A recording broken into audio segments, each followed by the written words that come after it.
Thank you very much, Sir Henry, for that introduction. Thank you to the Prisoners of Conscience Fund for inviting me here, and as Sir Henry says, for the very constructive and positive relationship that we have at English Pen with the fund, which helps us as a writers' organisation to support those writers in countries like Iran, Burma, China, Cuba, and elsewhere around the world where the freedom to write is far from taken for granted. Those countries seem to be becoming more and more, and the freedom to write, the freedom of speech, a value which many of us think of as an inalienable birthright, certainly in this country, something we're proud of to think of as part of our traditional liberties dating back 800 years, that freedom is far from something that we can be complacent about, even in this country, and certainly not in Iran. PEN was founded here in London in 1921, but very rapidly grew into an international writers' association. There are now 144 centres in more than 100 countries around the world. There is an Iranian PEN centre, many of you may know of it, but it's not in Iran for obvious reasons. It has to be based in exile in Europe. And what links all of our members around the world, who are writers, publishers, agents, booksellers, journalists, others who are engaged professionally with literature, is this commitment to the universal value of freedom of speech. Now that universalism, that crucial universalism, is something which has been chipped away at consistently since the publication of the Universal Declaration of Human Rights in 1948, where it was proclaimed as one of the highest aspirations of the common people. Freedom of speech is Article 19 of the Universal Declaration, but even in the preamble to that incredibly important text, it's defined as something, and this is in the wake of the Second World War, in the wake of the Holocaust, in the wake of the suppressions of the 1930s, and it was very obvious to the world community at that point that without freedom of speech, none of those other abuses and grotesque violations of our fundamental rights can be prevented. And so in 1948, that mission seemed very clear, and there seemed to be universal support for the principle of freedom of speech. Now that picture has changed dramatically in the 60 years since that moment, and actually no greater change really has taken place than occurred in the crucial months which were discussed already in that very moving film. And I must say thank you to Masood and Shokafe for being here today and giving us the chance to see that incredibly powerful, moving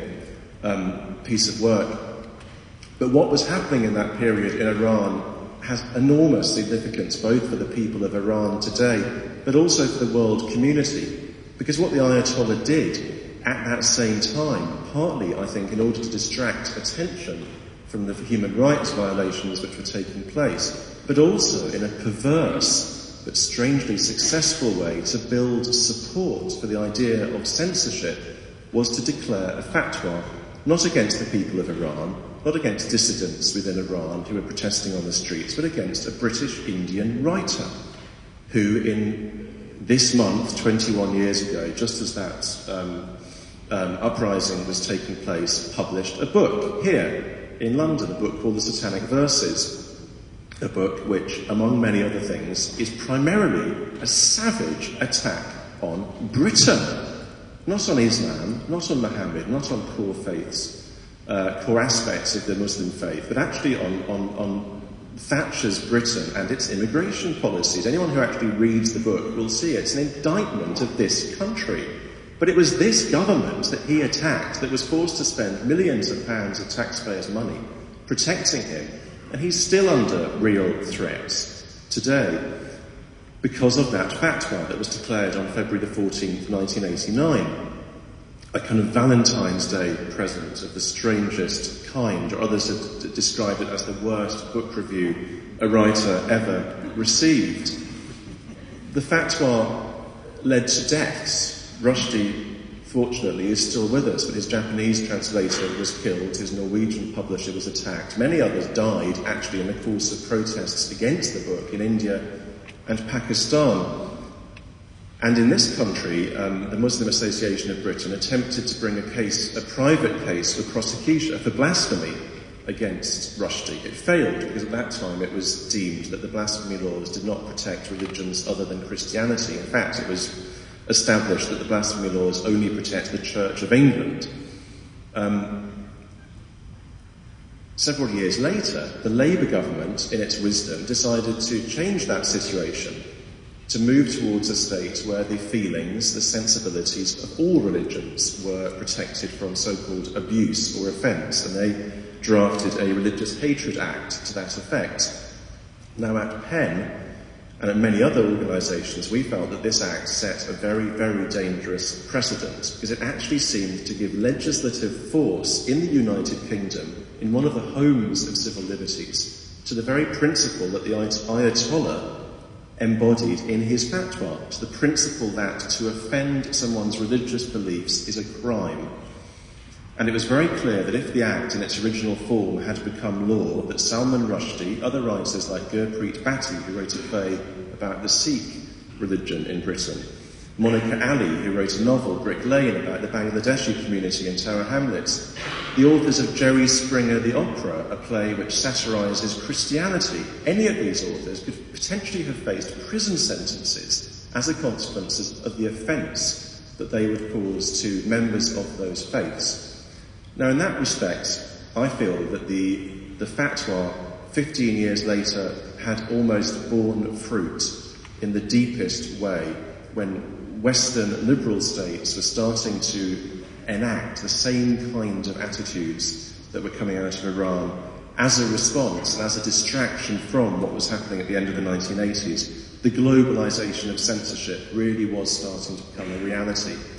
Fortunately, we were able to campaign against that bill and to secure some very important amendments to it, which limit the offence dramatically, make it very clear that an offence only takes place where someone actually incites violence. Anything else, however provocative, however offensive we may find it, we may wish to argue with it, we may wish not to listen to it, not to read it, but we don't lock writers up for what they say or write or what they believe.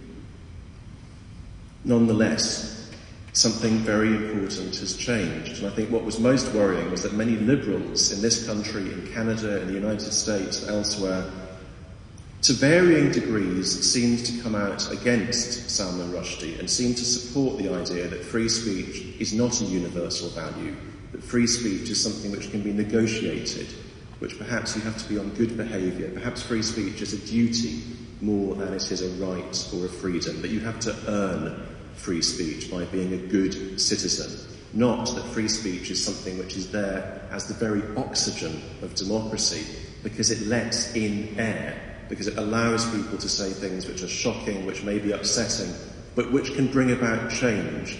Because I don't think that the people who benefit from censorship are the disempowered or the voiceless or the minorities, women, children, the old, the gay. These are not the beneficiaries of censorship. The people who benefit from censorship are the people who are in power, whether that's in Iran, in London, in America, in Zimbabwe, in Uzbekistan, in Moscow, in Mexico, wherever it may be. And the more that we collude in this reduction of the public sphere, and this reduction of what we define as free speech, I think the more dangerous waters we move into. So I feel absolutely in awe of the campaigners we saw in the film. I'm in awe of many of you here today who I know have campaigned, have paid the price, and continue to campaign on the front line for fundamental freedoms in Iran. And at Penn, we salute you and we stand with you as far as we can in that battle. I just want to remind all of us that this battle is not confined to Iran, but that those events in 1988 and 1989 had far-reaching consequences for citizens all over the world. And we have to remember that free speech is a universal value, an inalienable right, not something which we earn, but something which we are born with and which we sacrifice at our peril. Thank you very much.